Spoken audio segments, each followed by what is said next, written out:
Media పైన కూడా దాడులు చేస్తూ ఉన్నారనేటువంటి హరీష్ రావు ఇప్పటికే మాట్లాడారు. అక్కడ పాడి కౌశిక్ రెడ్డి ఇంటి దగ్గర కావచ్చు, ఇక్కడ కమిషనరేట్ లో కూడా మీడియా పైన కాస్త దురుసుగా ప్రవర్తించినటువంటి పరిస్థితి కనిపించింది. ఇక్కడ చూడాలి ఇప్పుడు ఏం జరుగుతుందో. రైట్ మరి ఒక్కసారి మీరు లైన్ ప్రయత్నించండి. విజువల్స్ మీరు చూస్తున్నారు, హరీష్ రావు భుజానికి గాయమైనట్టుగా తెలుస్తోంది. విజువల్స్ మీరు చూస్తున్నారు, అటు హరీష్ రావు భుజానికి గాయమైంది. అదే నేపథ్యాన్ని మాట్లాడారు, ఒకసారి చూద్దాం.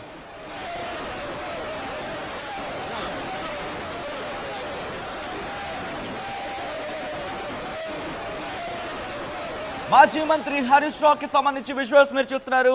పోలీసులు ఆయన అదుపులోకి తీసుకున్నారు. ఆ సందర్భంలో ఆయన ఎడం భుజానికి గాయమైన విజువల్స్ ఆయన అక్కడ పోలీసులతో వివరిస్తున్న తీరును మనం చూడొచ్చు. కాస్త జాగ్రత్తగా వ్యవహరించాలంటే ఆయన రిక్వెస్ట్ చేస్తున్నారు. ఎందుకంటే భుజం గాయానికి సంబంధించి చూపించే ప్రయత్నం చేస్తున్నారు. ఈ నేపథ్యంలో కాస్త అక్కడ ఇన్ఫాక్ట్ అక్కడ వాళ్ళక్కడ దీక్షకు దిగిన విజువల్స్ మీరు చూస్తున్నారు. నిరసన వ్యక్తం చేస్తున్నారు, ఆందోళన వ్యక్తం చేస్తున్నారు సిపి ఆఫీస్ ముందు. ఈ నేపథ్యంలో పోలీసులతో ఆయన మాట్లాడుతున్నారు.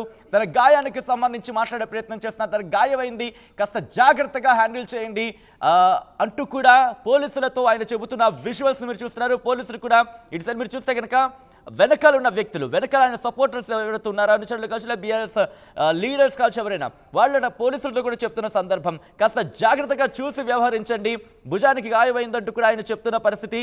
సో అక్కడ ఆ సందర్భానికి సంబంధించి విజువల్స్ మీరు చూస్తున్నారు. ఈ నేపథ్యంలో ఆ కొద్దిసేపటి తర్వాత కాస్త డిలే అయ్యింది. ఆ తర్వాత ఆయన జాగ్రత్తగా పట్టుకొని పోలీసు వాహనంలోకి ఎక్కించిన ఆ సందర్భాన్ని కూడా మనం చూసాం. పోలీసు వాహనంలోకి చేరిన తర్వాత మాజీ మంత్రి హరీష్ రావు కూడా మాట్లాడారు. దిస్ ఈజ్ అన్జస్టిస్ అంటూ, ఇది అన్యాయం అంటూ కూడా ఆయన చెప్పుకొచ్చారు. దాంతోపాటు ముఖ్యమంత్రి స్పందించాలంటూ ఇటు మంత్రులు సైతం మాట్లాడుతున్న పరిస్థితి. అప్డేట్స్ అందించేందుకు మా ప్రతినిధి మధు లైవ్లో కంటిన్యూ అవుతున్నారు. మధు, ఇప్పుడు అరెస్ట్ అయిన తర్వాత, మాజీ మంత్రి హరీష్ రావుని అరెస్ట్ చేసిన తర్వాత పోలీస్ స్టేషన్ అంటే శంషాబాద్కి తరలించే అవకాశం ఉందా? ఎందుకంటే చాలా సందర్భాల్లో చూస్తూ ఉంటాం మిస్గైడ్ చేసే ప్రయత్నాలు, అంటే ఇష్యూకి సంబంధించి ఒక చోట అంటారు కానీ ఒక చోటికి పంపించే ప్రయత్నాలు జరుగుతుంటాయి, డైవర్ట్ చేసే ప్రయత్నాలు చాలా సందర్భాలు మనం చూస్తూ ఉంటాం. సో ఈరోజు అటువంటి పరిస్థితి ఏమైనా కనిపిస్తోందా? మరి ముఖ్యంగా ఈరోజు రాత్రికి రిలీజ్ అయ్యే అవకాశాలు ఏమైనా ఉన్నాయా? ఎటువంటి చర్చ జరుగుతోంది బీఆర్ఎస్లో?